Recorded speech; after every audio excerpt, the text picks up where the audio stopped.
And I think you've also got to talk about Miami's defensive backfield, especially the safeties. James Williams was someone that got some criticism last year. It seems like he's risen his level of play. Obviously, a guy that stands at 6'5". He's leading the team with 51 tackles. Also has an interception and a forced fumble in 2023. And then you go to Cameron Kitchens, a guy who, like I kind of called Comrade Hussey, if he can keep developing a ball hawk, that's exactly what Cameron Kitchens is. He's all around the football. 43 tackles, 1 sack, 4 interceptions, 5 pass deflections, and 1 defensive touchdown for Miami in 2023. So, we were mentioning the health of Florida State's wide receivers. This is why you're going to need these guys on Saturday to go out there and have some success against this Miami defense. Jordan Travis, he was locked in this week in practice. He's going to need to bring that into this game and have a huge performance against the Hurricanes. Hey guys, it's Terrence Mann. You're listening to Hear the Spear presented by Noel Game Day. Go Noles. Hey, what's up? This is Peter Ward, a.k.a. P-Dub, in the house. We're listening to Hear the Spear presented by Noel Game Day. Go Live, go Noles. Hi, this is Charlie Ward, and you're listening to Hear the Spear. Go Noles. This is Terrell Buckley. You're listening to Hear the Spear presented by Noel Game Day. No Bloody.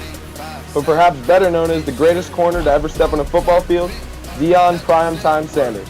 Great Deion Sanders, my brother. What's going on, man? I could wake up to that greeting every day, man. That was awesome. Hello, Noles fans. This is former Seminole Derek Brooks, and you're listening to Hear the Spear, presented to you by Noel Game Day.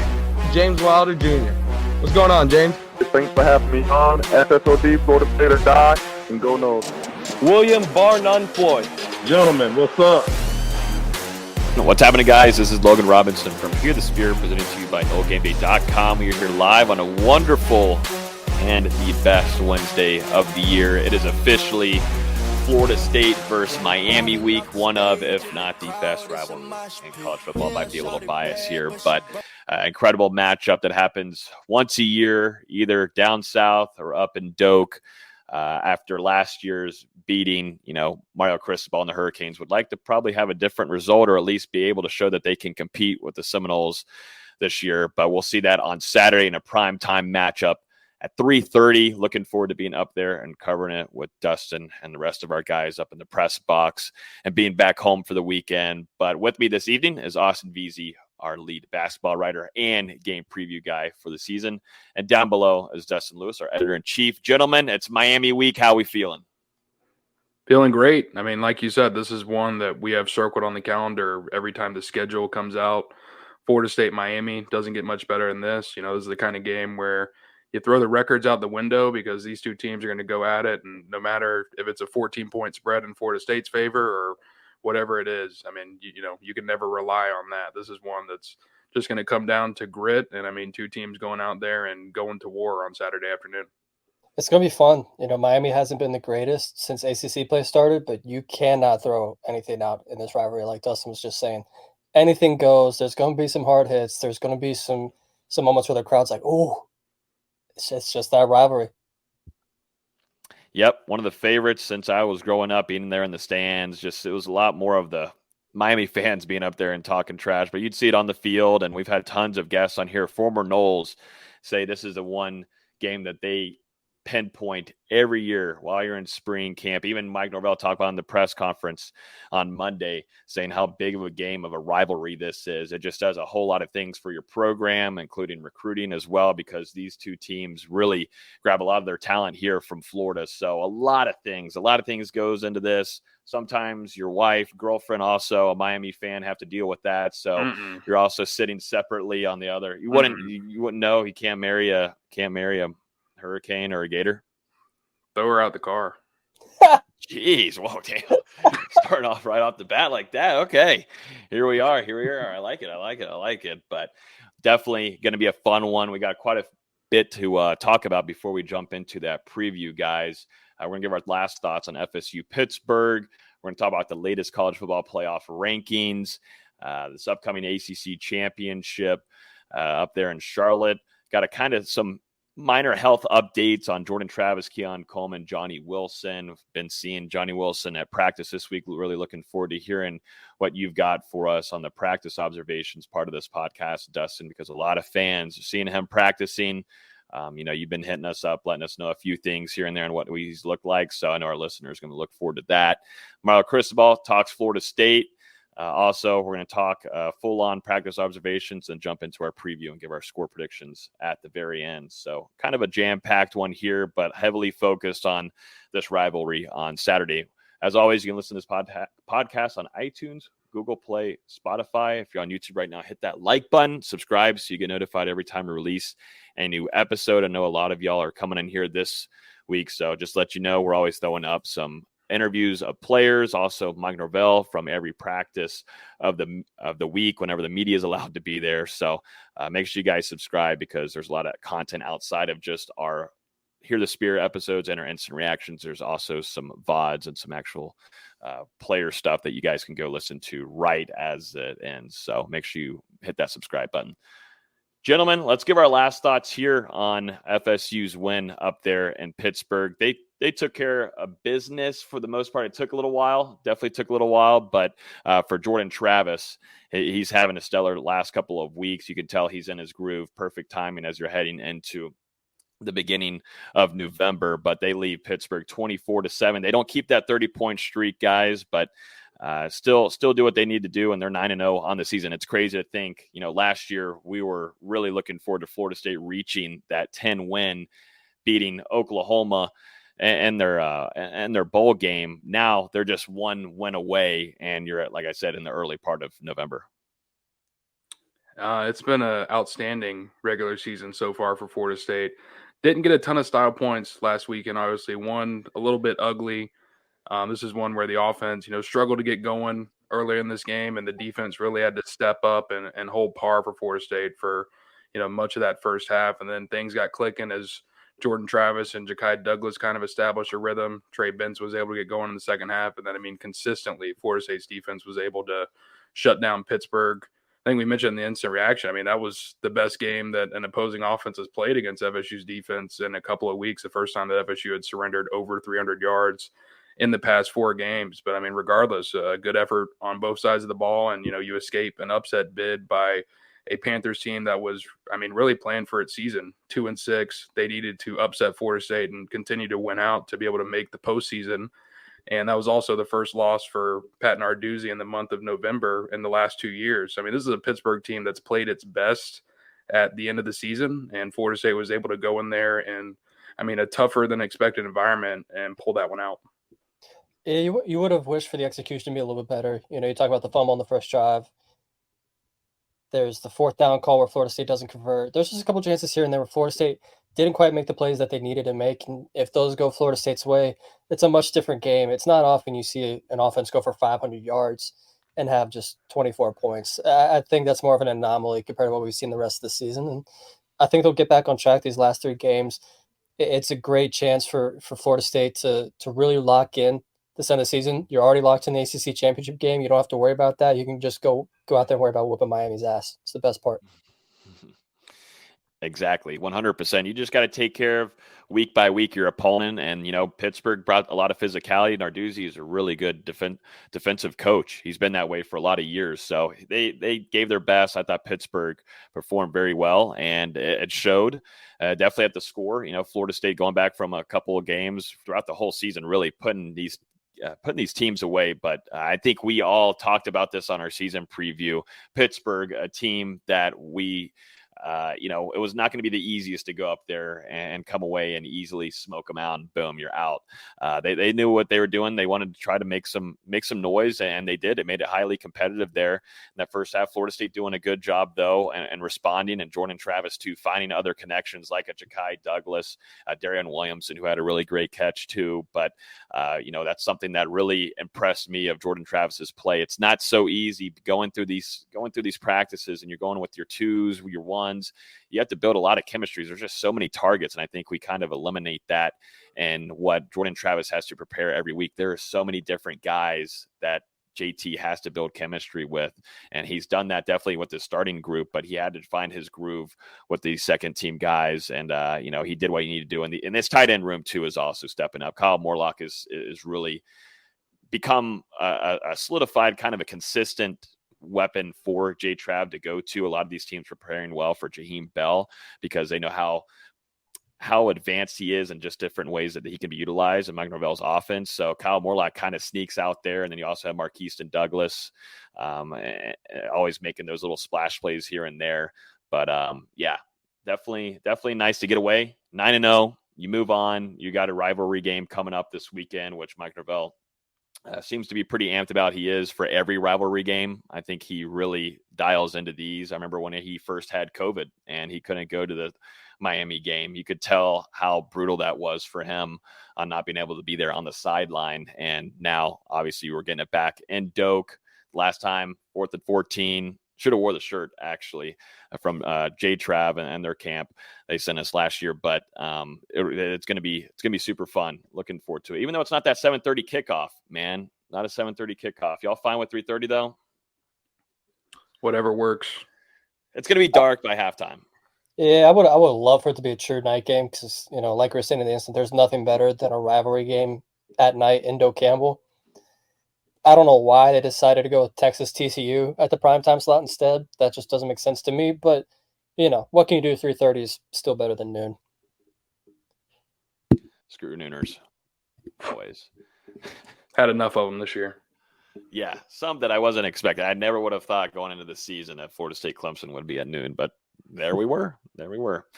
But yeah, I think that's our last thoughts there on Pittsburgh. We've got Gary here on Facebook talking about Cypress and his play that he made, which was phenomenal. I mean, that should have been on a lot of top plays of the week for national outlets because Fentrell, man, he kind of saved himself there in coverage going down using his speed and making that. Got my cat knocking down things behind me. I don't know what's happening, but let's move on.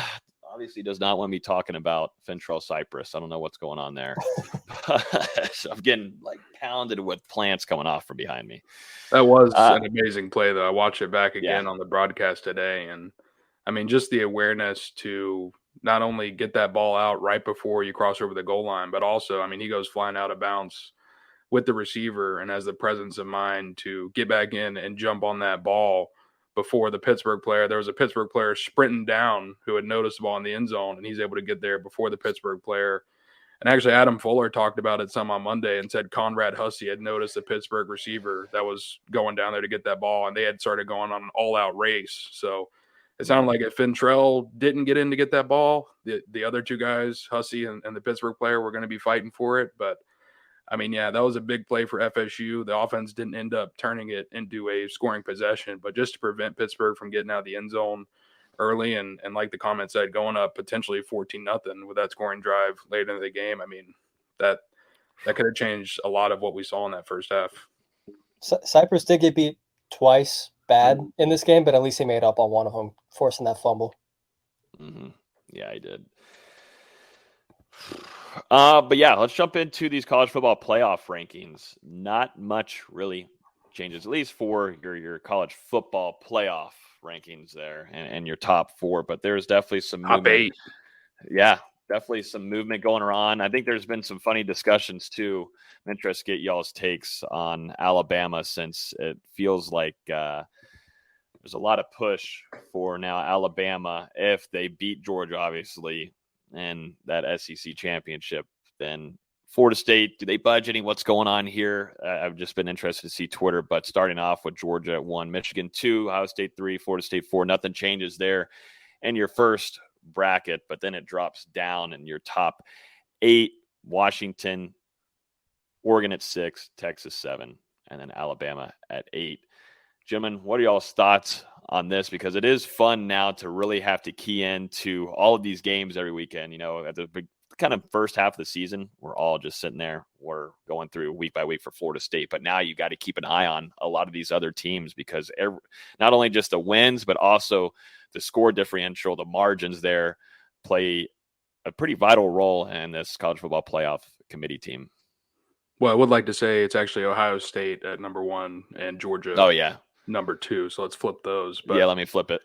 I thought it was honestly encouraging this week to see Florida State stay at number 4 and not drop to number 5. Really showed that the committee is not having a lot of recency bias, because you're looking at Florida State, a 17-point win over Pittsburgh, and then Washington had a 52-42 top 25 victory, a really thrilling game against USC. And I thought there was a case to be made potentially where you could flip the two teams, but it was good to hear last night Boo Corrigan speaking after the college football playoff rankings were released, that they did take into account Florida State was without Johnny Wilson and Keon Coleman, two massive playmakers on the offense. And right now they view Florida State as a stronger team than Washington when it comes to the college football playoff. Yeah, I was also a little scared that, or not scared, but a little concerned that Florida State might drop to 5, just because it's kind of the way the conversation's been, is that Florida State's been closer to 5 than they have been at the top 3. But I think the committee is doing a good job of just sticking with their initial ranking, and until something changes with those teams, whether they lose a game or, whatever, then they can make the adjustments. My argument still stands from last week that I think FSU should be ahead of Michigan. But I honestly don't really care right now. I didn't even watch the program. I forgot it was on last night. So that's where my thought process was. Props to you, because it is just so infuriating when they're like, all right, let's do the top 10, count down from 10 to 1. Man, let's just... No, they do slow that. They take forever on each team with that. They do. And in my defense, Kennesaw State was playing at the same time, and that's Florida State basketball's first opponent for Friday, so I was getting a little scouting work done. But yeah, just completely forgot. That's understandable. You're a hybrid. You're a hybrid. Yeah, not blaming you there at all whatsoever. But yeah, they don't start till 7:15. They spin down that top 10, that, like Dustin was just saying there, from 10 all the way up to 7. Then they slow it down even more, and then you go in. All right, who's it going to be at 6 and 5? But you know what? Got to get the ratings, all that kind of stuff, yada yada yada. But yeah, if you're an FSU fan, you don't really have to hop on at 7. You can hop on at 7:15, and then you'll see Florida State's rankings every time. Maybe even 7:20. It might be. And it's even worse when you hop on to watch it and no one in the top 8 changes. It's like, wasted 20 minutes of my life. Awesome. This could have been one single graphic. Especially a week like this where you just don't have any movement. I've seen a few people say that there shouldn't be a weekly show. It should be a monthly show, and I think I agree with that. But what about the ratings? Need the money, or like a bi-weekly. I'll take a bi-weekly. Yeah, it doesn't need to be every week.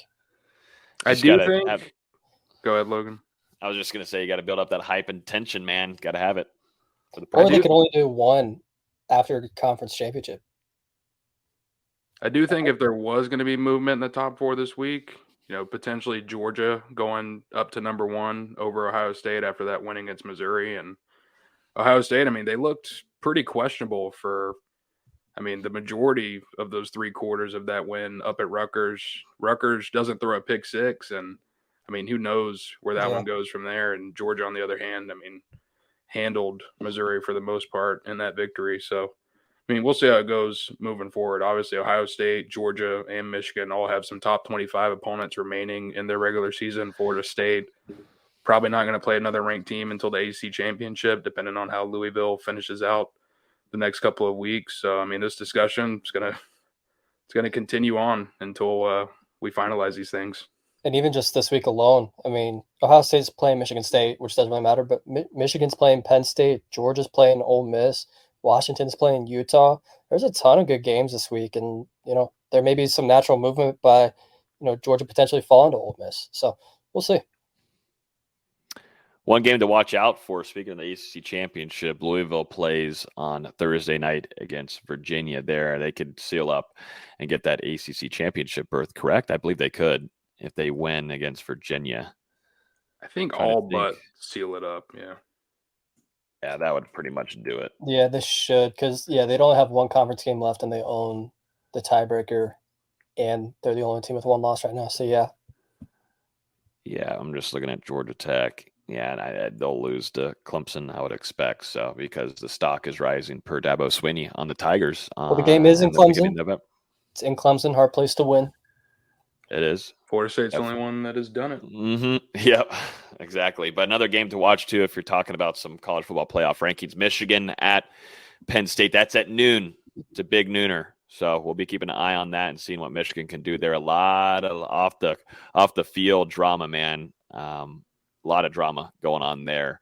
I love the blame passing that's going around right now. Oh, I love it. They're all tattling on each other. Then Ohio State or Michigan's like, well, I got stuff on you, Ohio State. It's hilarious. And then Michigan's saying all the other teams had stuff on us that they were sharing between each other. Yeah, I think it's phenomenal. I think it's phenomenal. I love it. And then the LLC that's going to the running back now, Blake Corum, and I didn't even see that. Yeah, there's like an LLC between him and Connor Stallions. I don't even know what this investigation could turn into at this point. Good Lord. Mm-hmm. And they've got basically a month. They've got a month to figure it out before the final playoff rankings come out. Mm-hmm. We've also got some other great game. A slate of football is beautiful this weekend, including, of course, Florida State and Miami, but Utah at number 5, Washington there.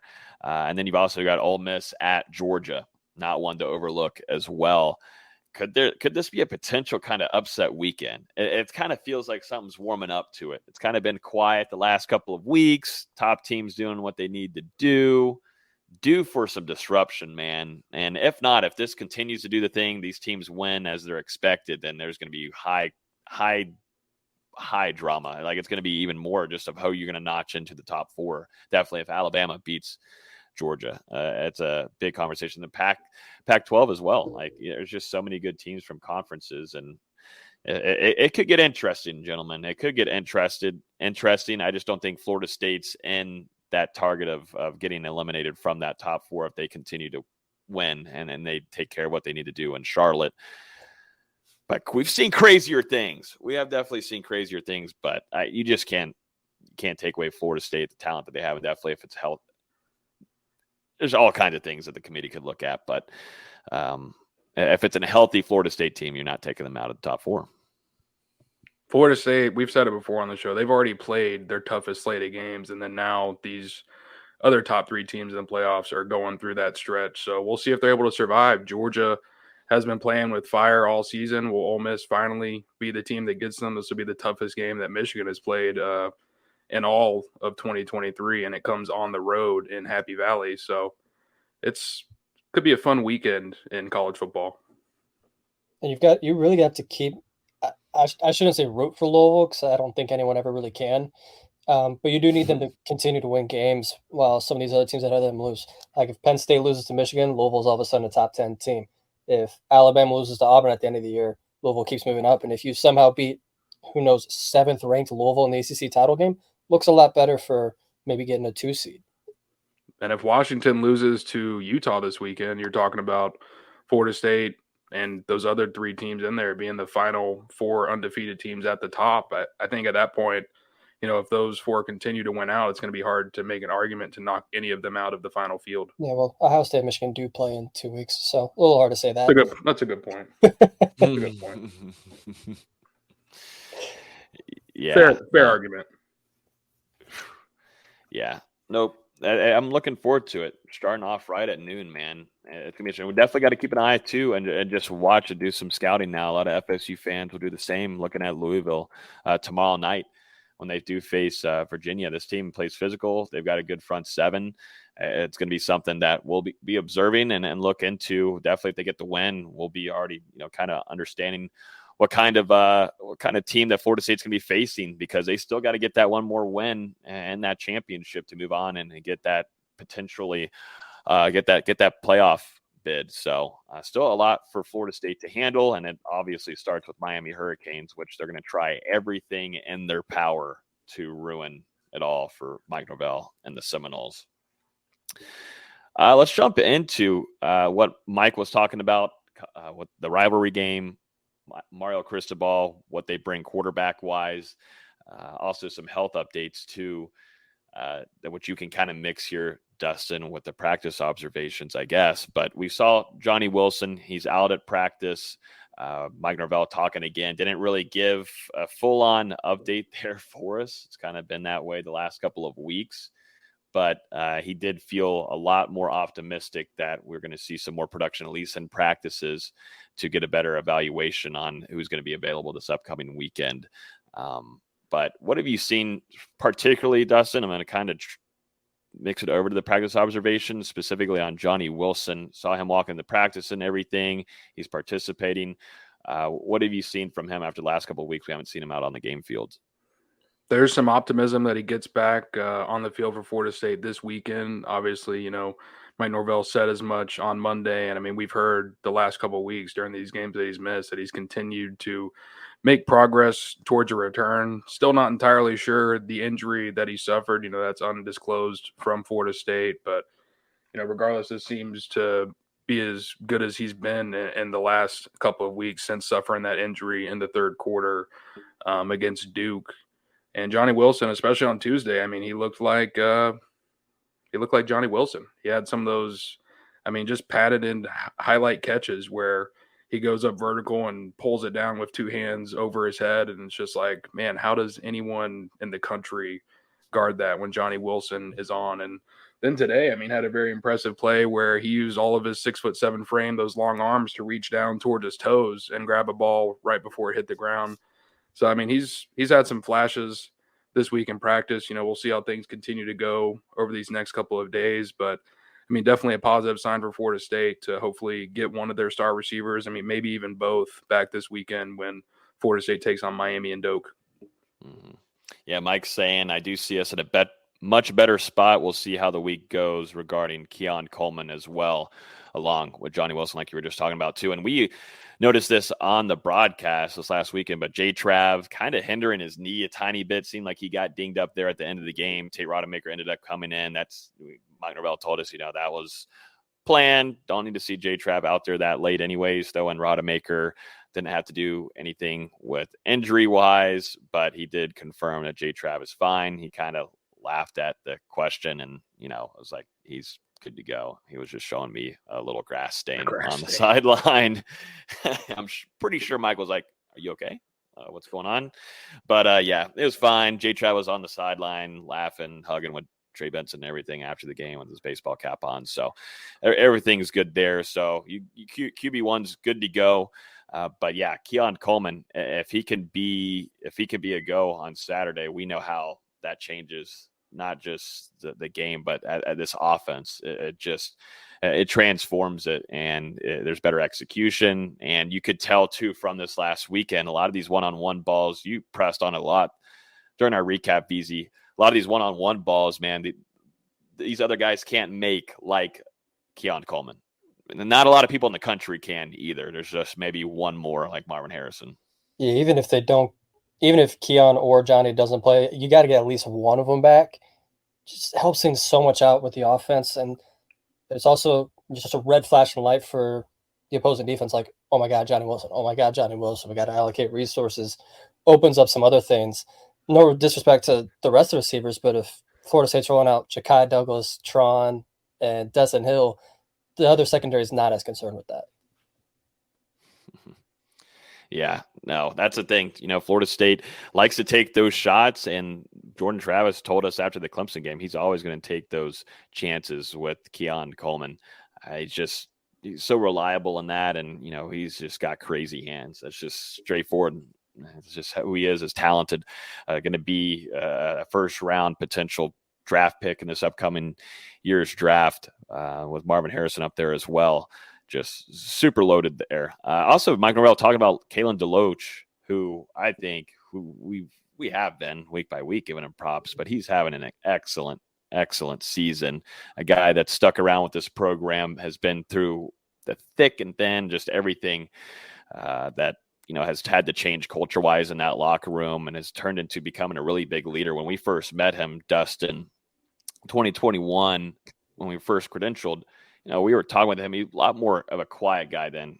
It's a whole 180 now. This guy really presents himself well to the program, and also has stepped up to be a big-time leader in the locker room. But Mike Norvell saying Kalen has been an explosive player. I think he's having an incredible year overall. But major props there from the head man on Kalen DeLoach and that whole unit Also, they're living up to what we expected them to play. Mhm. I will say there was a lot of expectations on this veteran group, and they're showing up on Saturdays. These last 2 years, I mean, the linebackers, especially those top three of Kalen DeLoach, Tatum Bethune, and DJ Lundy, have been, I mean, very good, very consistent for Florida State.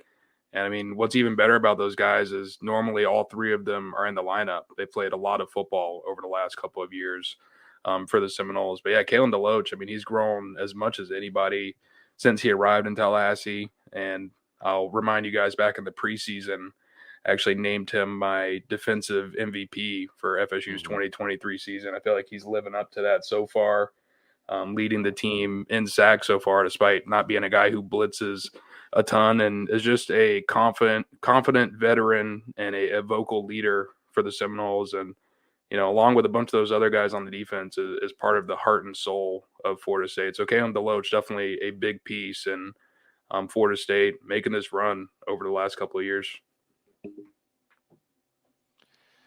Also, some practice talk here from Mike Norvell, since it is rivalry week. We got to talk everything here. But Mike Norvell saying that he feels like they're in a really good spot overall. I thought it was a good day. We saw guys getting a lot of work, continuing to compete, push themselves, and get in a great spot for game week. We have 2 more days leading up to Saturday, so we need to continue to keep growing and cleaning up a few of their mistakes. And this is kind of going to be what I was going to bring up. Like, you know, when it's a rivalry game like this, you're going to have to deal with some adversity. There's going to be some things where people also to get in your face. It's going to get a little chippy. We saw a few things kind of this season where really youngsters more than anything falling in the bad spot of getting these flags and penalties. But Mike Norvell really pressing on the guys to make sure that their mentals are good for this one as well. He says, controlling emotions is and such an emotional game is essential. We prepare emotionally every day, pushing the players to be in control and apply the finest details in the heat of the moment. I think he should write a book. I mean, he kind of just some of these things, some of these quotes, kind of a little bit like Mike Tomlin a tad bit. He said, running out of the tunnel is a unique experience, and we simulate it as best as possible during practice to prepare for the intensity of the game. Rivalry games like this are always important, and our players understand the significance of this matchup and the history it carries. But anything that really maybe stood out to you on some of the interviews in particular, Dustin, this week from any of the players or coaches that you guys spoke with? I would say really just Jordan Travis. Got a chance to speak with him after Wednesday's practice. This is going to be the last chance that he gets to play Miami in his career at Florida State, and he's obviously had a big impression on this rivalry over the last 2 years, especially in 2021. He said that was a game that changed his whole life. And it's actually funny because I was doing some research earlier this week just on Jordan Travis and dating back to the 2021 Miami game and the way that his game has changed since that night. I think we can all go back. I mean, it's been 2 years, so maybe not everyone remembers. But at the time, Jordan Travis had a career high in passing yardage. Didn't actually end up throwing a touchdown that night, but was able to guide Florida State on the game-winning drive against Miami with under 2 minutes left in the game.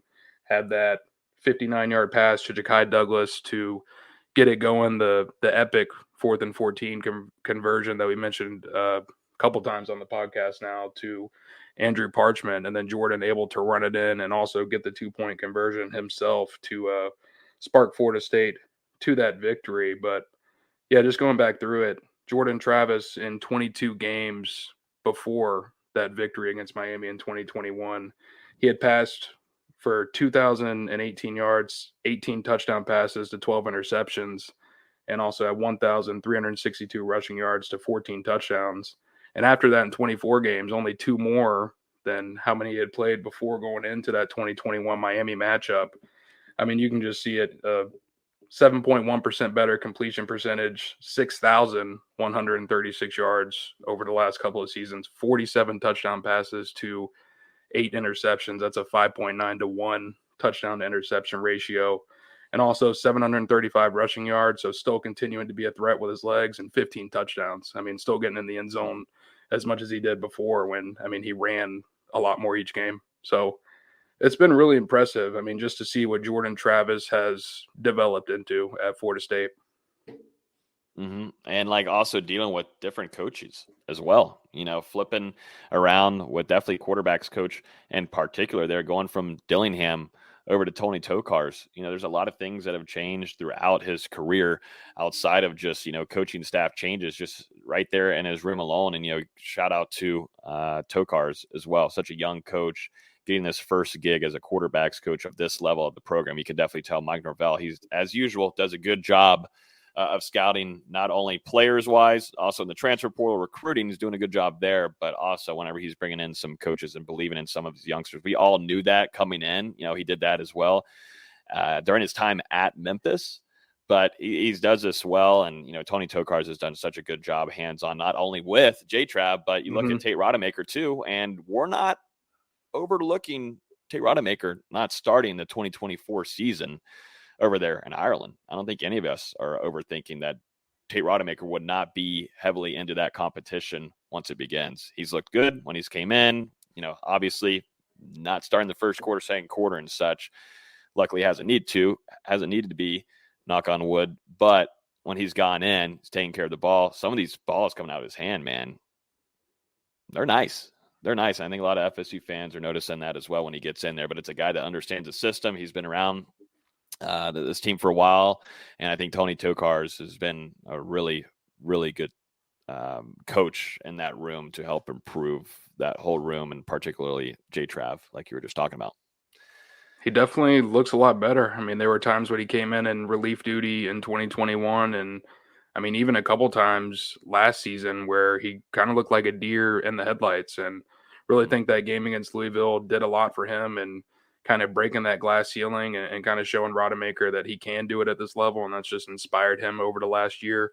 And we can't forget about Brock Glenn. I mean, he's had some really good strides since he arrived at Florida State back in January. So even once Jordan Travis moves on following the 2023 season, there's no question it is going to be a very tough task for Florida State to replace him with all he's done over the last couple of years. I mean, we're talking about on Saturday, Jordan Travis, there's a chance that he scores the 100th touchdown of his college career. He's at 97 total touchdowns going into this game. Wouldn't it be fitting for him to get 3 on Saturday after what I was just telling you with the Miami 2021 stats, with all he's gone through to finally get that number? And I mean, man, that would be crazy for him, but it's going to be no easy task for Florida State to replace him, but they do have some guys in the wings, Tate Rodemaker, Brock Glenn, obviously Luke Kromenhoek coming in this 2024 recruiting class.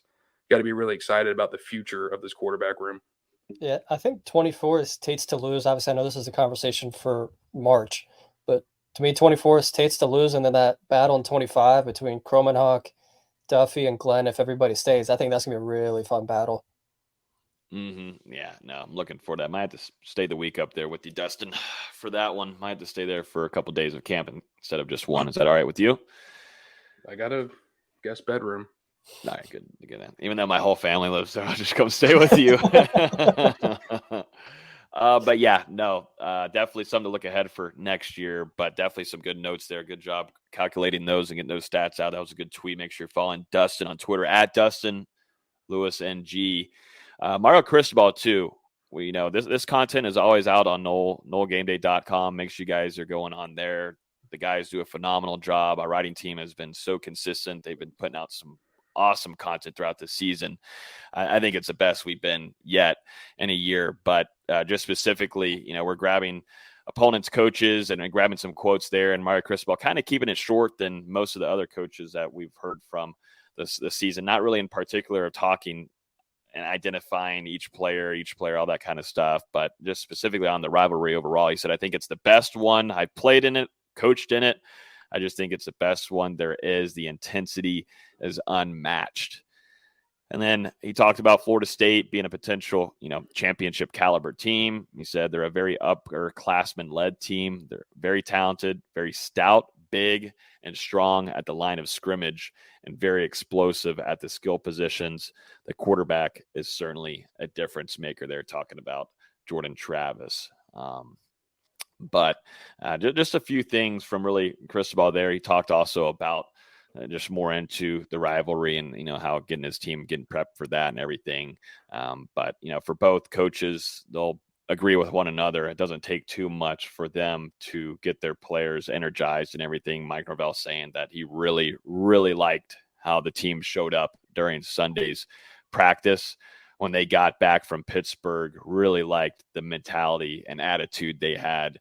And Dustin, you're there at these practices, and we'll jump into some practice observations with this, but I can only imagine, Jared Verse, maybe even more Braden Fisk here, kind of licking their chops after what maybe they're seeing on some film and the quarterback that Miami's been putting out there on the field the last couple of weeks. Yeah, there was a ton of energy in practice. Mike Norvell said on Tuesday that, this isn't the week where he has to give the players any sort of extra motivation. They already know what they're going into when Florida State plays Miami. And I mean, that was evident on both sides of the ball. I mentioned Jordan Travis. I thought he was outstanding this week in practice. I mean, just really crisp, making some high-level throws. Some very good decisions where you can see him going through those 1, 2, 3, 4 reads before making the check down and stuff. Some stuff that got some praise from Mike Norvell. I mean, he was just operating at an extremely high level, and, he's not taking this final game against Miami for granted. And I think he wants to go out there and make one last statement, his final chance to do so in this rivalry. I mean, he was just outstanding. Had a beautiful throw to Jaheim Bell streaking down the opposite sideline today, just right in the breadbasket. Had one to Dustin Hill in the corner of the end zone where he floated it just enough where only his receiver could get it, not the DB. Very, very good 2 days that we got to see from Travis out there. I mentioned Johnny Wilson. He was one of the standouts at wide receiver. I thought Vandravius Jacobs had a strong week for Florida State, making some plays coming off that game where he had a reception against Pittsburgh. Conrad Hussey, especially on Wednesday, had an interception in the end zone today. I'll talk about Blake Nicholson because he had some big plays as well before Hussey. But Hussey comes away with an interception, had a pass deflection as well to prevent a completion. Sparking some confidence there for the true freshman after forcing 2 turnovers this past weekend. And then Blake Nicholson, I mean, my God, Florida State has a future monster at linebacker. Blake Nicholson can continue to progress. I mean, we already see him making some plays in the running game, but his ability to defend the pass, I mean, man, sticking with a running back and making a pass deflection today out of the backfield and then match up against a wide receiver on the very next play, the quarterback throws into the end zone and he goes up vertical in front of the receiver to make an interception that had Adam Fuller and Mike Norvell sprinting over there to celebrate. So some huge plays from a couple of true freshmen. I like Hussey, and I like the improvement that we're seeing here from Blake Nicholson to be able to go in and with your own roster and have these younger guys develop. And it seems like they're developing week by week. Mm-hmm. I think that's what Mike Norvell said, or maybe it was Adam Fuller. A lot of these guys are really showing nice improvement. I think, it was Mike Norvell because he was talking about Conrad and, kind of making a mistake there, here and there, week by week, but they're learning and they're learning from that and trying to get better. And Conrad Hussey is one of those guys that I was extremely high on him. I thought it was huge land for Florida State to have that kind of young, talented safety that they could work in on their own. I was not expecting, though, to see Conrad Hussey so much this early on in the season, right, guys? Yeah, he's played. played. Get this much production in the season. He's played in all 9 games, now has forced 3 turnovers. And, I mean, we even saw it dating back to fall camp when he was one of the guys picking off Jordan Travis during those practices and had a really crazy stretch down there at UNF in Jacksonville. There's just something about this kid where he's able to get around the football and make plays. I mean, call him a ball hawk if you want to. We'll see how it continues to unfold for Conrad Hussey. But just like Blake Nicholson, if he can continue to progress, the future of Florida State's defense, very bright with some of the talent coming in. And they have a really good DB class committed in 2024 too, if anyone doesn't know. I mean, a guy named KJ Bolden, Charles Lester. I don't know if anyone's ever heard of those guys before, a couple other ones as well. The DB room, not only with who's on the roster, but who's going to be on the roster. I mean, Florida State just stacking up talent. Hussey's just a playmaker. There's no other way around it. And I know this is going to be the second time I've referenced 2025, but that safety tandem of Hussey and KJ Bolden, It's pretty exciting. Might be the best Florida State's had in a long time. Too much talent, too much younger guys coming in.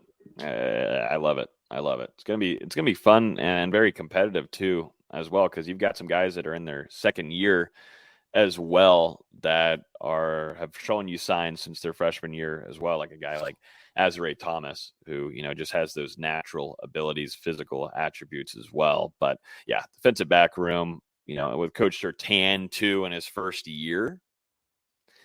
Yeah, I like what's happening back there. Let's jump into some Miami talk. Unless there's anything else from practice maybe that stands out to you. I mean, I know we can't talk injury-wise, but we saw Johnny Wilson. Trying to think of some guys that got dinged up in that game that we saw come back. Jared Verse, obviously, he's throwing around Jordan Travis before practices. He's fine. He's good to go. All day Dre got knocked up at the end of the game. Yeah, Mitch he had a decent week of practice. Keon Coleman got involved in red zone drills earlier today, caught a pass from Jordan Travis. Deuce Spann got to see some of that speed working over the middle on a route and 7-on-7 on a really nice throw from Tate Rodemaker, who we've already given some praise to today. So, I mean, we'll see. Florida State's wide receiver core has been beat up these last couple of weeks. It would be huge. I mean, not only for them to get Johnny and Keon back, but Deuce Spann wasn't available in the last game. Hakeem Williams has obviously not been available the last couple of weeks. I think we could all tell Destin Hill was definitely not 100%. I mean, we saw that catch after the play. It looked like he was a little gimpy there against Pittsburgh. Kentron has struggled with injuries throughout the season. So I thought it was impressive regardless last week for them to have that kind of production, but it would be huge if they're able to get some of these guys back or at least closer to full strength in a game like this against Miami, who has a terrific tandem of safeties that we're going to talk about. Yeah, I mean, last week, Florida State's only fully healthy wide receivers were basically Ja'Kai Douglas, Darian Williamson, and All Day Dre. Yeah, and then you relied a ton on your tight end room. And then Dre got hit in the head. Yeah. It's pretty insane that Travis can go for 360 with that. Yeah. Also, too, a lot of praise there for Vondravius Jacobs and the press conference from Mike Norvell. And I'm glad he did because, Vondravius looked like the best player in the wide receiver room for the first couple of practices. Just kid was making plays left and right. Then kind of gets dinged up there, not fully healthy to begin the season. And then he comes down, and I believe that was a third down play where he converted and got that first down. I might be wrong on that. I think I'm right, though. Or Vondravius Jacobs went in action and was able to convert. But, yeah, Vondravius Jacobs got a lot of praise from Mike Norvell talking about, that specific play, him coming in. Wow, he hasn't had a lot of playing time, and making that play for Florida State was big. And a lot of these true freshmen, man, are super, super impressive. I think in a couple of years we'll look back and be like, man, it was covered up so much because of what Florida State was able to bring back a lot of their veterans and stars ahead in that first team. But there's a lot of really good, strong potential that these guys are going to bring throughout the next couple of years in their careers and put up some good stats for the Seminoles in their future. So you were close, but it was actually a 2nd and 9. But either way, it led to a touchdown drive for Florida State. The touchdown to Marquise and Douglas, where they were going hurry up. Good. Okay. Excited for Dre, man. Excited for Dre. I know you and I love that kid, Dustin. He's really fun to watch. But he's one of those. He was great in the spring. Mm-hmm. It was like, what in the world does Florida State have on its roster? Because we already knew what was coming in the transfer portal and what they already had on the roster. But, man, super, super nice kid. And maybe not to the fans, though, leaving the stadium that were talking shit to him. Maybe, do you see that? What's that on my screen?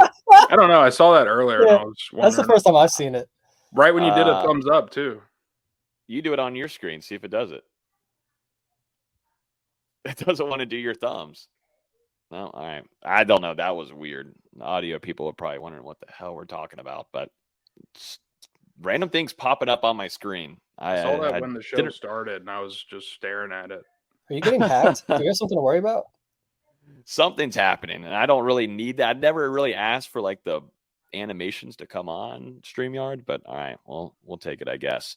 All right, gentlemen, let's jump into Florida State, Miami to end off this last segment of the show. Let's preview this one of the best rivalries in college football. Florida State doing what they do, 9-0 on the season, but Miami, not maybe the season that they wanted, nor do they usually get with the offseason hype. It's an offseason team for sure. They win the championship every offseason, as we know, but they're coming off of a pretty brutal loss at NC State, only able to put up 6 points on the board.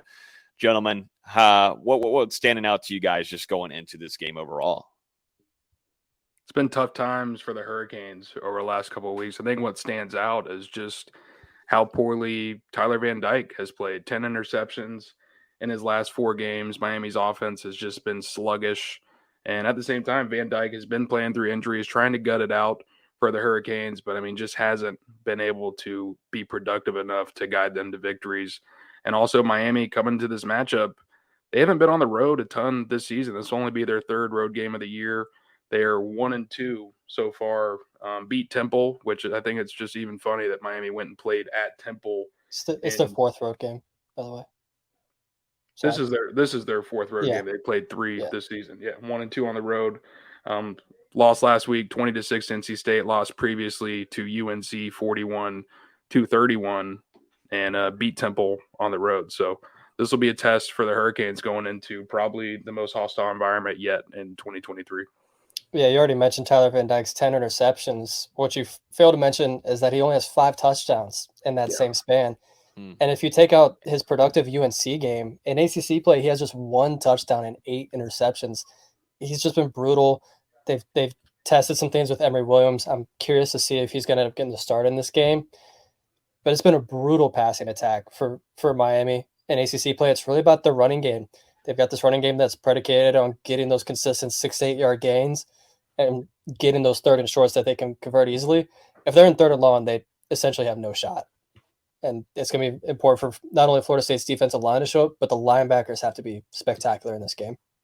And that's kind of the curious part of this one. Florida State obviously dealing with injuries, and we're not exactly sure who's going to be able to play yet as far as those wide receivers. Then Miami, is Tyler Van Dyke going to be able to play, or are the Hurricanes going to throw true freshman Emory Williams out there on the road for his 2nd career start? Did guide the Hurricanes to, well, I don't want to say guide, but he was started out there for the Hurricanes during that overtime victory against Clemson, did enough to help Miami get the win there. I think it'd be a lot tougher for him to get that start on the road.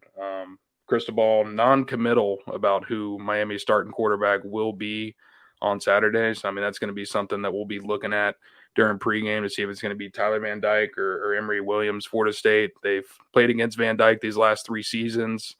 They're very familiar with Emory Williams because they recruited him out of high school. Florida State continued to stay in contact with him, build a relationship after he had made a commitment to Miami last season. So I think they've got to be somewhat familiar with his strengths and weaknesses if he is going to go out there and play. Should be an interesting dynamic depending on which guy's out there. Yeah, Miami's definitely, like y'all were talking about, going to rely on that rushing game. They've got some good running backs. That's one thing that Miami's been able to do, and run blocking. That's something that has opened up for Parrish, Chaney. Those guys, it's a talented backfield that they can utilize. But, when you're dealing with Florida State's front, it's really going to be interesting to see starting off what Adam Fuller decides to do, depending on which quarterback it's going to be. But let's say it's Tyler Van Dyke with his interception ratio and touchdown ratio. There's a lot of things that, Tyler Van Dyke is just not clicking on, and is not expected. It just doesn't seem like Miami has been able to, at least Cristobal and his staff. It's just crazy to see the switch, though, for Tyler Van Dyke from just a couple of years ago. High expectations, and he also performed very well on the field. And then you see this flip-flop, and do you put the blame on Cristobal and his staff, or is this specifically a Tyler Van Dyke thing? That was his, he hit his ceiling a few seasons ago. And also, too, health. It's a kid that has been dealing with health problems, and staying healthy has been something that has really been problematic throughout his career in Miami. I tweeted Saturday night during the game that I don't think I've ever seen a player regress more over their careers than Tyler Van Dyke. I mean, after his first season, everyone's like, oh, he's going to be a first-round pick in 2 years. And now we're at this point in his senior year where I don't even think he's going to get an undrafted free agent shot. He's just been so poor this season. Even including those first 4 games against Miami of Ohio, Texas A&M, Bethune-Cookman, and Temple, he's still 16 touchdowns to 11 interceptions. It's not exactly a very ringing endorsement. Yeah, whether it's scheme or, just the fact of being beat up these last 2 years. Because even in this matchup last year, Tyler Van Dyke, we all saw it. He tried to gut it out, play through an injury, and it was ugly. And it got to a certain point where you just feel bad for the kid that he's in that type of position on a national stage and has to look like that out there. And I kind of felt like it was the same thing last week watching him against North Carolina State. He could not move. There's definitely a lower body injury. We've saw reported earlier this season that he was dealing with a right leg injury, and seems like he's been dealing with an arm injury, a hand injury that forced him to miss that game against Clemson. So he's beat up, and I think it's maybe a little bit of both, but I think it's a ring endorsement of Mario Cristobal in Miami that they're still making that kid go out there each week and put himself through that when he is clearly not even close to 100%. I don't even think he's 75%. He looks beat up. Yeah, he's a fighter that's in the 9th round right now. And they've had basically no downfield passing attack the last 3 weeks. It's been a lot of hitches, a lot of screens, a lot of short stuff. There's been nothing downfield, and Restrepo has been pretty limited the last few weeks by other defenses. And I think part of it's because Van Dyke's just not 100%. He can't get his all into some of these throws. And yeah, like you're saying, it looks rough for him out there sometimes. No, that certainly doesn't look pretty. And so looking at Florida State's defensively, Adam Fuller, I think from the beginning of the season kind of were not so big on, how Florida State was performing there defensively in the run game. They started clicking and everything, and the trenches started to close up. And, it's going to rely, like y'all were talking about, the veteran linebacker corp for this one as well. That's those 2 quarterbacks, they can't trust them to throw. We're only going to stick with intermediate routes, short gains. They're really going to push that run. And you got to look at Fabo, Joshua Farmer, who's had a really solid season as well, Braden Fisk, and the rest of that crew to help stuff that run. If you kind of do that, Florida State's going to put points up on the board. We know that, but like I were talking about earlier, though, there's some talented defensive players, though, on Miami's roster. You look first, before we jump into that safety room, but Ruben Bain has been such a solid addition for the Hurricanes. Everything expected, such a young player, too, who's been able to make some plays and bring in some sacks as well, but he's at 6.5 on the season. A total right now, 29 tackles, 16 solos. This kid doesn't usually miss tackles. He's done a good job of that on the season, but some Florida State's going to have to do a good job on the offensive line wise at the tackle position to watch out for him. He's everything that Miami thought he was going to be as a true freshman. Was absolutely outstanding as a senior at Miami Central. Throughout his high school career was just a productive when it came to sacking the quarterback. And he's doing that. He's been getting after passers throughout this entire season. This is one that Florida State, they would have loved to have Ruben Bain in Tallahassee. Unfortunately, lost out in this recruitment. Going to have to face him on Saturday in Doak Campbell Stadium. Going to be an interesting matchup for Florida State's offensive line. Definitely one of the better pass rushers, which is crazy to say because he's only a true freshman, but definitely one of the better guys that they've seen so far this season. And it should be interesting because I'm sure he's going to want to come out and put a stamp on his first appearance in this Florida State and Miami rivalry.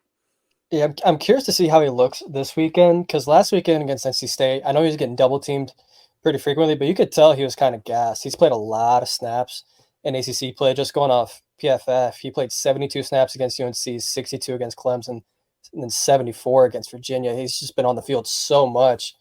But he was also, racking up the production. Over that time, he had 6 sacks, tons of pressures. And then last week at NC State, no pressures, no sacks, no hurries, nothing. So I'm curious to see if he's starting to get a little bit fatigued.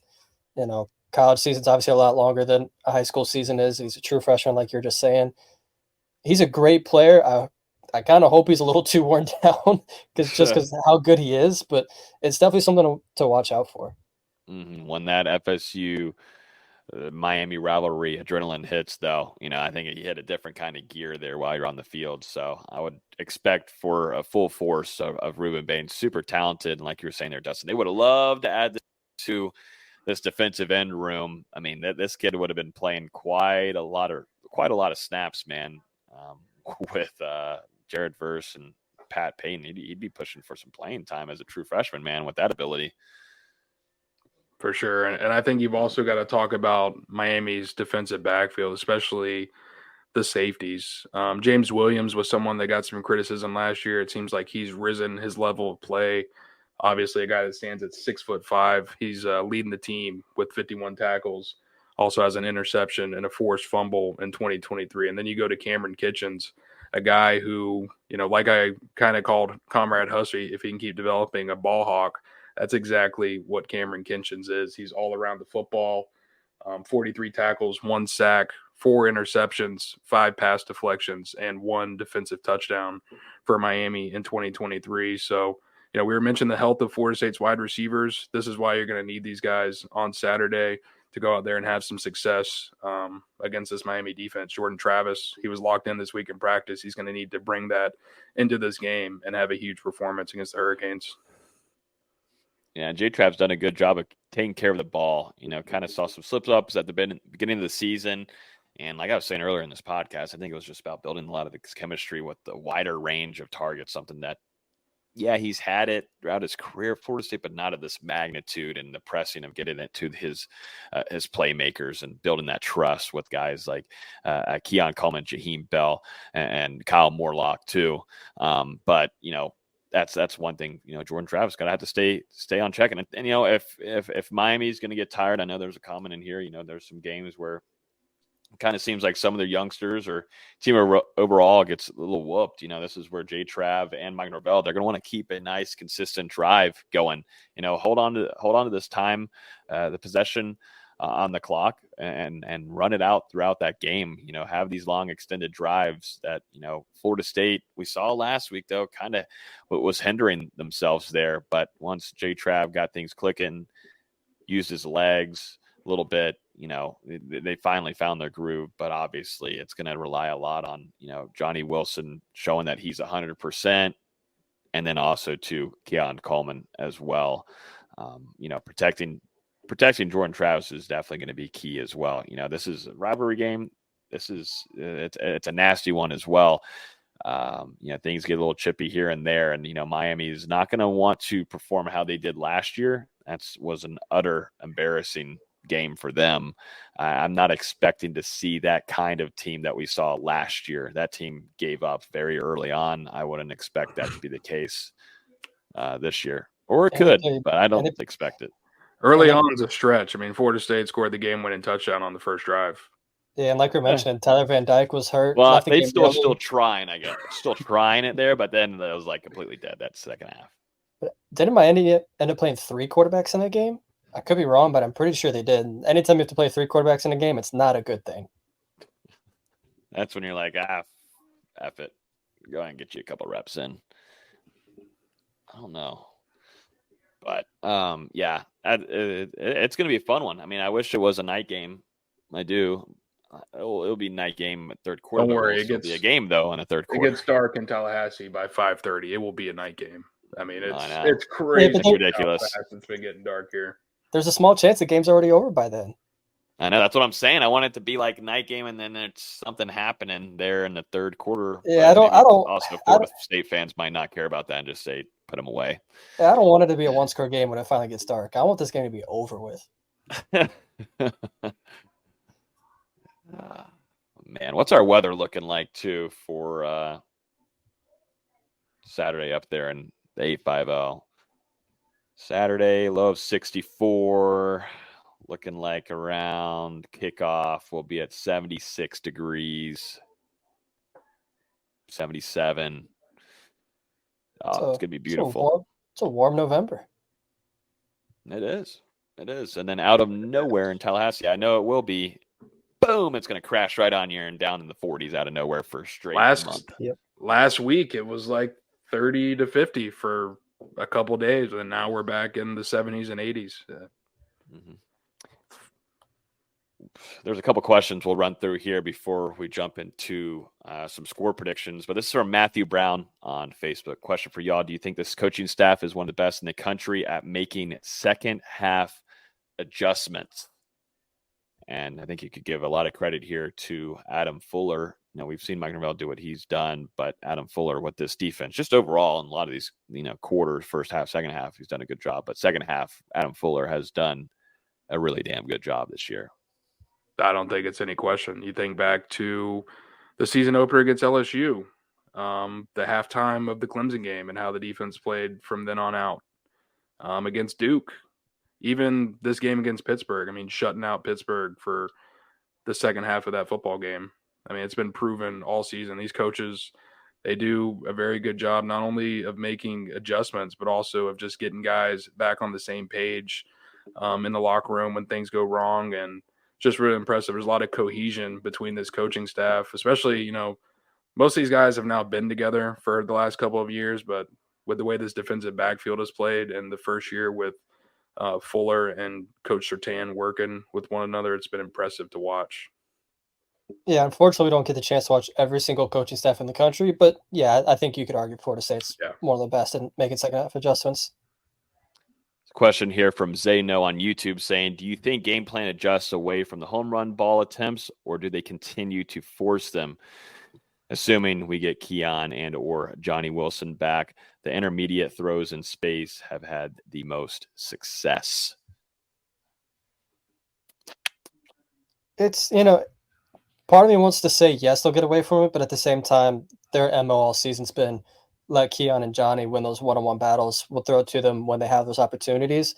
So we'll see. I expect that if Johnny Wilson's one-on-one with the corner down the sideline, Jordan Travis is going to give him a chance, but we'll see. I think it really just depends on the health of the other wide receivers. I mean, obviously it makes sense to force feed Johnny and Keon if they're out there, but I mean, when you have a guy like Ja'Kai Douglas who's coming off a big game against Pittsburgh and someone like Kentron Poitier who's continuing to get back to full strength after dealing with injury woes earlier this season, some guys that have produced and have proven they can be playmakers for Florida State. Be interesting to see if they get more involved now with those two guys potentially returning to the lineup on Saturday.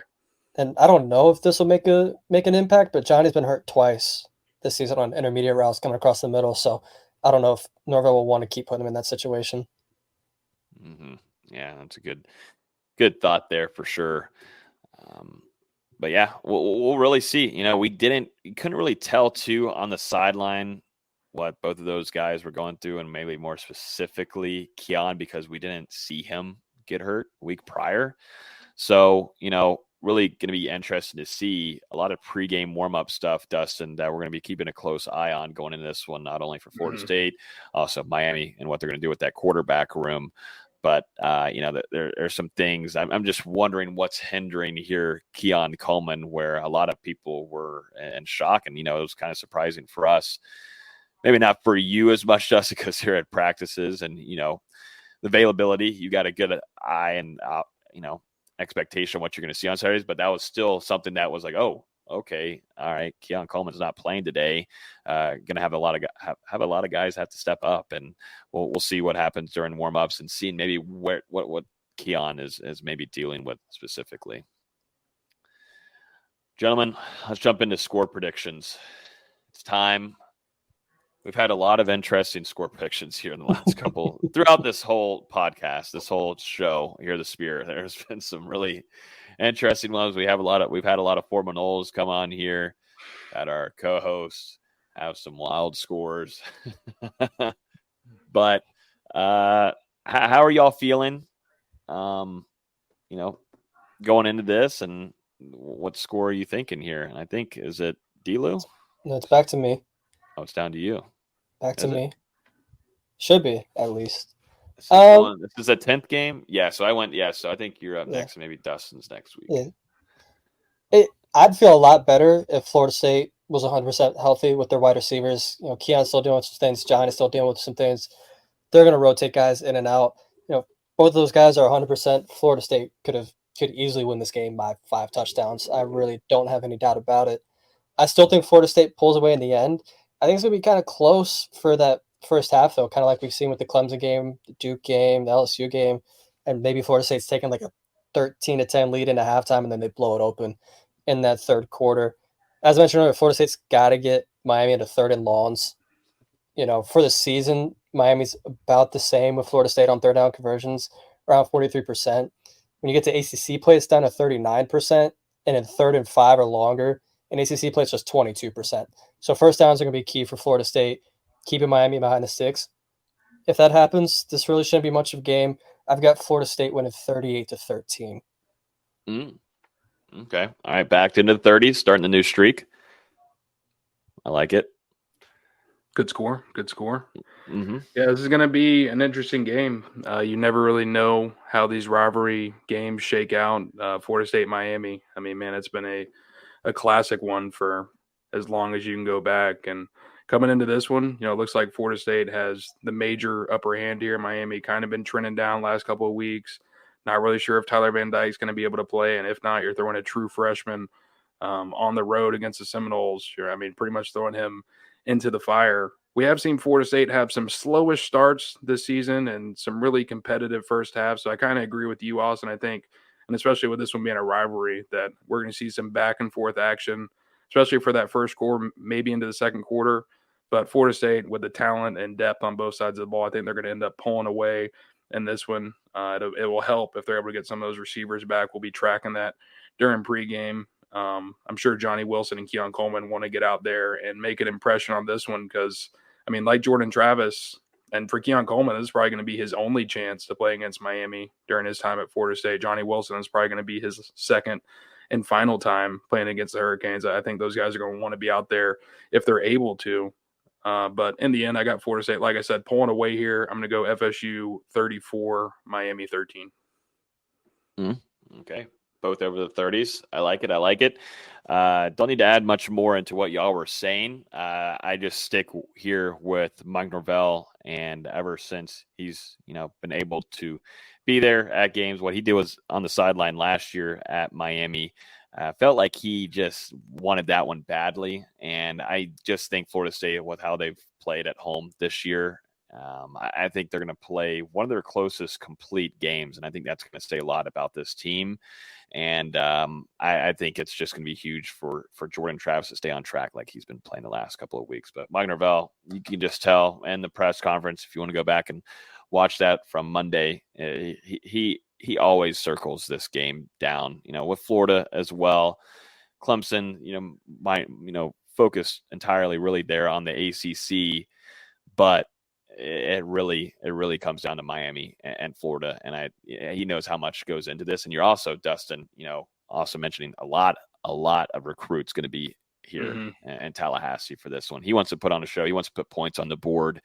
And we know how this defense is going to play. I think Tyler Van Dyke, if he's out there, it's slaughterhouse. I got Florida. Yeah, no, not a score, but I got Florida State winning this one 38, Miami 10. So don't expect much. I think Miami is going to get something with special teams. That's really going to be their chance of putting points on the board as well. I just don't see much of offensive flow going for the Hurricanes. They can get something going in the run game, but I think Florida State's going to be very well prepared for that. And I do want to throw one more prediction in.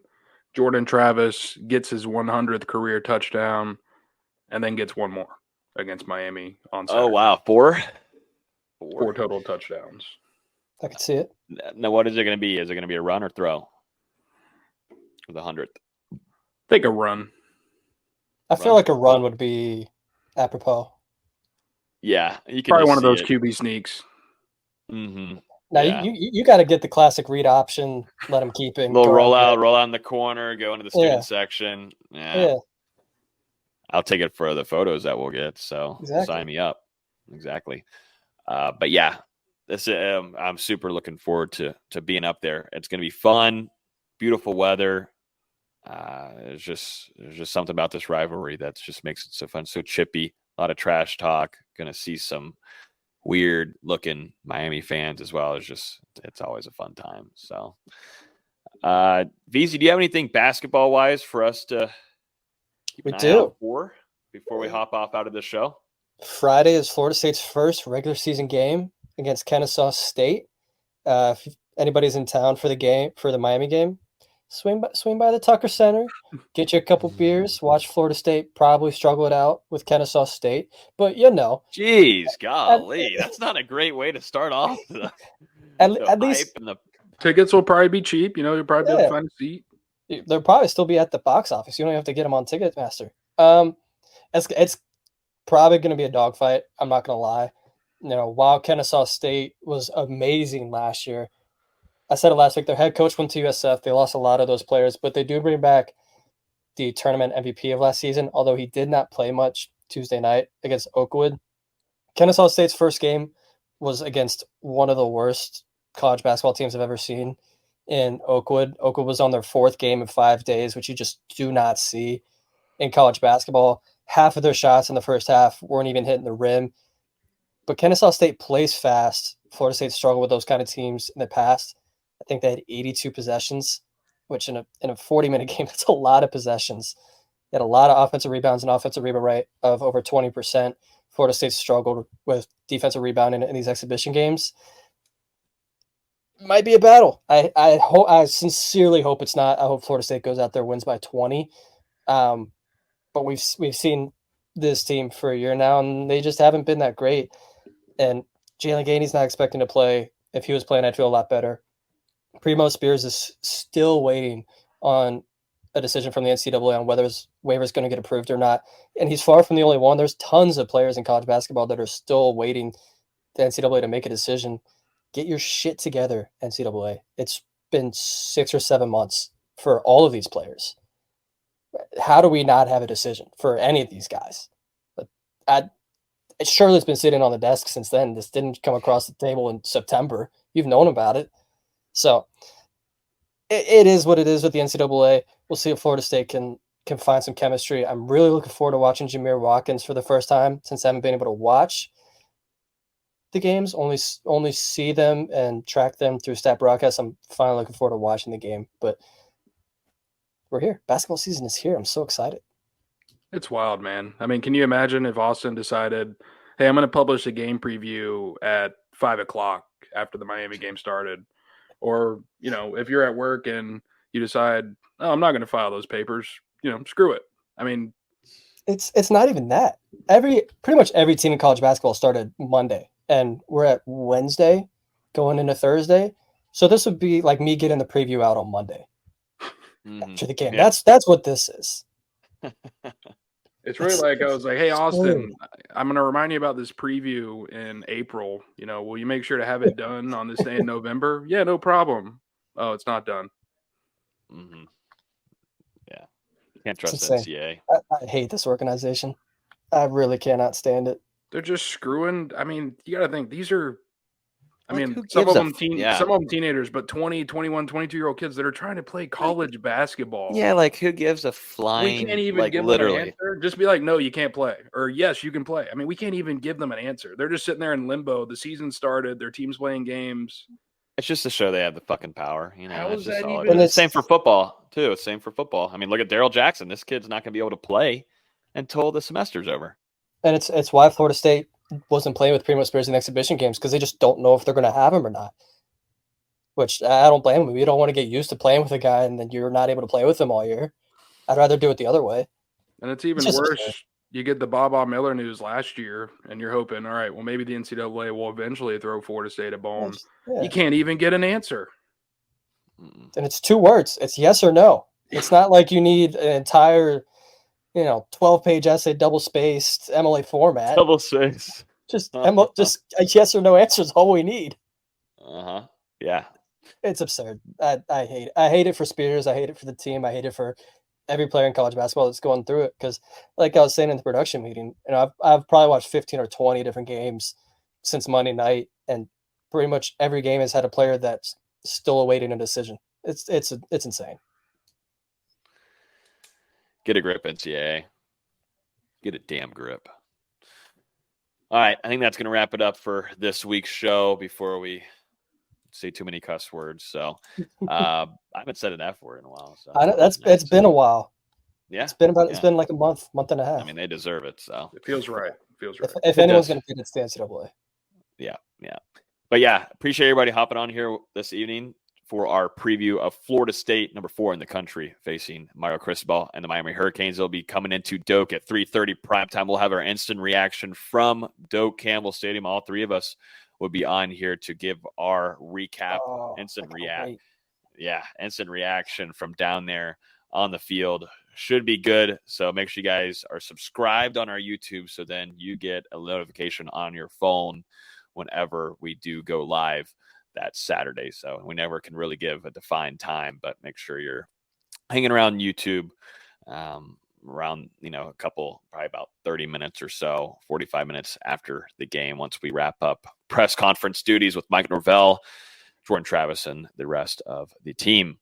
But yeah, that's going to do it. As always, you can listen to this podcast on iTunes, Google Play, Spotify. If you're on YouTube right now, hit the like button. Like I was saying, subscribe.